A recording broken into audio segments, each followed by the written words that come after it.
A'udzubillahiminasyaitonirrajim. Bismillahirrahmanirrahim. Assalamualaikum warahmatullahi wabarakatuh.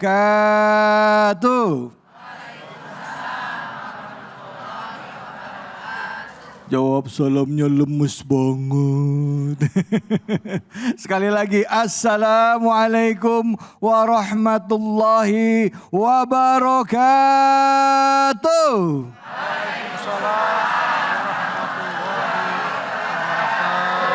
Bu, semangat? Sehat semuanya? Alhamdulillah.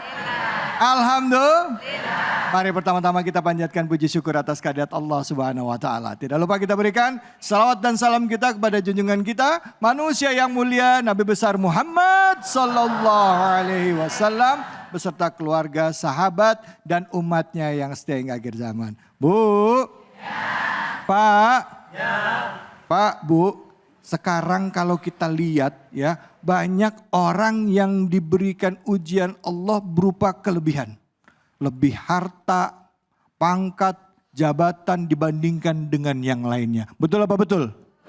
Bahkan ada orang yang dikasih kemudahan dalam mendapatkan keilmuan. Kadangkala semua yang didapatkan itu bukan mendekatkan dirinya kepada Allah, tapi malah menjadikan dirinya sombong. Ada yang kayak begitu ada? Mana orangnya? Baik, tema kita kali ini adalah jangan sombong karena Allah Subhanahu wa taala tidak suka. Dan kita akan membahas dan menggali lebih dalam, menafsirkan dari Al-Quran surah Al-Kahfi ayat 32 sampai 38.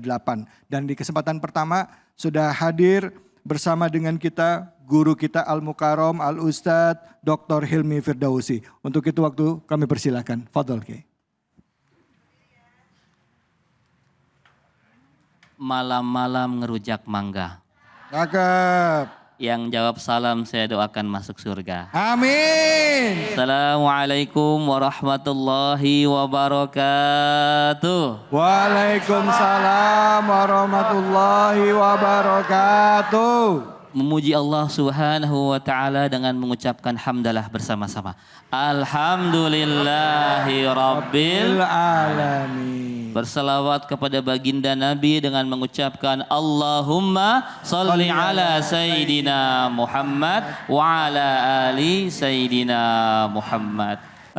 Alhamdulillah, tema kita hari ini bagus sekali tentang sombong.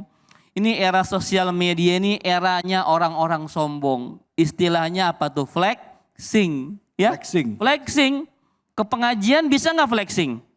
Bisa. Ya. Pengajian flexing gimana Ustadz? Satu, wah pakai bajunya gamisnya yang 50 juta. Ada. Saya pernah ngelihat kaget. Ya. Pakai perhiasan. Kebetulan saya ada jamaah di sebuah daerah elit di Jakarta. Itu kalau ngaji seperti pamer showroom mobil. Di parkirannya. Masya Allah. Ya saya sering tegur mereka. Artinya apa? Bahwa kesombongan itu bisa menghinggapi siapa saja. Tadi Ustadz kita ini bilang karena harta, karena jabatan. Betul. Ada 4 macam penyebab sombong. Yang pertama ziyadatul mal. Nambah harta.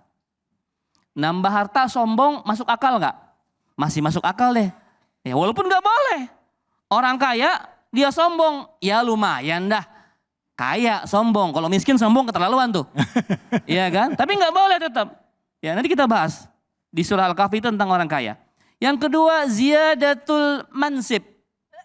Bertambah popularitas, bertambah jabatan. Bertambah tahta. Ya, makin berkuasa dia makin sombong. Ya masuk akal nggak? Ya masuk akal juga lah. Yang ketiga nih ziyadatul ilmi. Nambah ilmu. Sombong. Ibu-ibu habis ngaji pulang dari Masjid Jami Harapan Jaya ngelihat emak-emak yang gak ngaji. Gak ngaji. Beda nih. Ahlul ilmi nih. Emak-emak pengajian nih. Ini bobo neraka kayaknya. Ngaji menuntut ilmu membuat dia sombong. Itu pun Allah gak suka. Yang keempat penyebab sombong tuh ziyadatut ta'ah. Ini bingung nih. Nambah taat tapi nambah sombong. Bisa nggak begitu? Bisa. Contohnya gimana Bu? Ada orang rajin ke masjid. Bapak deh gantian. Bapak 5 waktu ke masjid setiap hari. Subuh-subuh ke masjid. Masya Allah. Pas pulang ngelihat ada anak muda pada teler, pada mabuk.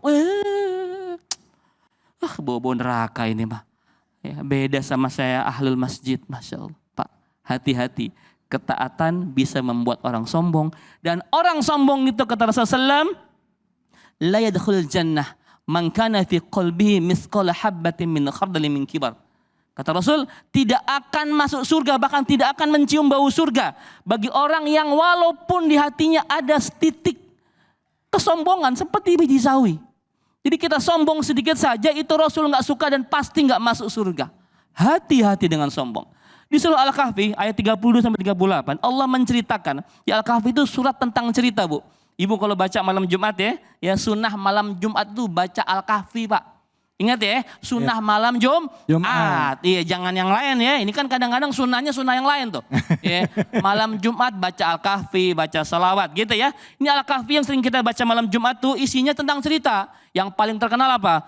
Cerita tentang Ashabul Kahfi. Ya, ada cerita tentang Raja Zulkarnain, pertemuan Musa dan Khidir ya, dan ada kisah tentang dua orang sahabat. Yang satu orang taat diuji dengan kemiskinan. Yang satu sahabatnya ya orangnya nggak taat tapi Allah uji dengan kekayaan. Dia punya 2 kebun anggur dikelilingi oleh kurma yang berbuah begitu banyak, di tengah-tengah dialiri sebuah sungai. Seperti surga. Ya, kenikmatan yang luar biasa membuat dia sombong, kata dia, saya bisa begini karena usaha saya, karena kepintaran saya, dan kebun saya ini akan abadi selama-lamanya. Itu yang disampaikan sih orang tadi. Ibu, Bapak, saya tanya, kemiskinan ujian bukan? Kekayaan ujian bukan? Nih, ini kan dua-duanya ujiannya. Ini saya mau tanya nih, kira-kira kalau kaya dan miskin itu ujian, ibu mau diuji sama soal yang mana? Kaya apa miskin? Yakin? Pak, mau kaya mau miskin, Pak? Ada yang mau miskin di sini? Padahal Allah memberikan hikmah di surah Kahfi ini tentang ujian kekayaan yang orang gagal memikulnya. Karena ujian kemiskinan itu orang banyak berhasil, Bu. Diuji dengan kemiskinan, orang banyak sukses, orang banyak berhasil, orang kuat, Bu. Ibu lagi susah, lagi gak punya duit, itu dekat gak sama Allah? Dekat. Tahajud tiap malam, ya kan? Duha tiap hari, doa terus, ya Allah, angkatlah musibah ini ya Allah. Jadikan aku orang kaya ya Allah. Tiap hari merintih pengen kaya, gak kaya-kaya. Ya. Ibu kalau sedang diuji, itu dekat sama Allah. Tapi coba, Allah kasih harta. Ya, Allah kasih jabatan, Allah kasih kekayaan. Itu pelan-pelan orang lupa. Maka ibu bapak akan menyaksikan tetangga atau sahabat atau teman. Ada orang gak pernah sholat, rajin maksiat, berdosa tiap hari, tapi kaya raya. Tapi hidupnya sejahtera. Ada gak gitu? Ada. Ada ya? Itu namanya istighfar. Maka jangan ngiri, Ustadz, itu orang gak pernah ngaji, gak pernah ke masjid, tapi kok kaya raya. Suaminya ganteng, istrinya cantik, rumah tangganya kelihatannya harmonis. Ya, padahal dia gak pernah ibadah kayak saya, tapi beda kayak saya ini. Saya ibadah tiap hari, ke masjid 5 kali, udah pengajian segala macam masih belangsak aja. Nah, Bu, Pak, justru yang harus kita pahami, nikmat terbesar yang Allah berikan kepada kita adalah nikmat iman, nikmat Islam, nikmat sehat. Itu yang jarang kita syukuri. Saya mau tanya, ibu bapak hadir ke Masjid Harapan Jaya ini, itu nikmat bukan? Itu rezeki bukan? Udah bersyukur belum? Belum. Iya, karena bapak ibu masih menganggap rezeki itu cuma sebatas duit. Dapat bonus, dapat duit, nambah jabatan, segala itu rezeki. Padahal nikmatnya ibadah, nikmatnya ketaatan, nikmatnya ibu bisa hadir di majlis ilmu seperti ini dengan nggak tidur, ya itu nikmat, masya Allah. Jadi besok ketika ibu hadir di pengajian, bapak hadir di masjid, ya bapak ikut pengajian, bapak gemar sama menuntut ilmu, itu adalah rezeki. Bersyukur kepada Allah karena tidak semua orang diberikan kenikmatan dalam kebaikan. Ya, jadi miskin ujian, kaya ujian, dan insya Allah semua bisa kita lalui asal kita berserah kepada Allah Subhanahu Wa Taala. Baik, Kayaknya gitu aja ya Ustaz ya. Ya, baik, Kita baik, lanjut ya makin. Baik, terima kasih banyak Ustadz. Bu. Jadi kalau dikasih harta jangan sombong. Apalagi kalau lagi nggak punya uang. Lagi miskin katanya nggak boleh sombong. Diuji dengan kesulitan makin dekat sama Allah. Dikasih harta makin dekat sama Allah. Bahkan dikatakan di sini di surah Al-Kahfi itu. Katanya kalau misalnya kita masuk ke dalam tempat usaha kita. Baca doanya apa? Masya Allah la quwata illa billah. Masya Allah la quwata illa billah. Nggak ada daya upaya selain dari Allah. Bu, siapa yang mau tanya angkat tangannya? Silakan. Mana. Oh ya, yang di depan deh. Assalamualaikum warahmatullahi wabarakatuh. Waalaikumsalam warahmatullahi wabarakatuh. Nama saya Ibu Ila dari Majelis Tahlim Al-Kausar Kapling Bulak Macan. Yang saya mau tanyakan, ciri-ciri orang sombong itu seperti apa? Mungkin ada pada diri kita, biar kita bisa introspeksi diri. Baik. Dan bagaimana cara menyikapi orang sombong itu. Oh, Terima kasih.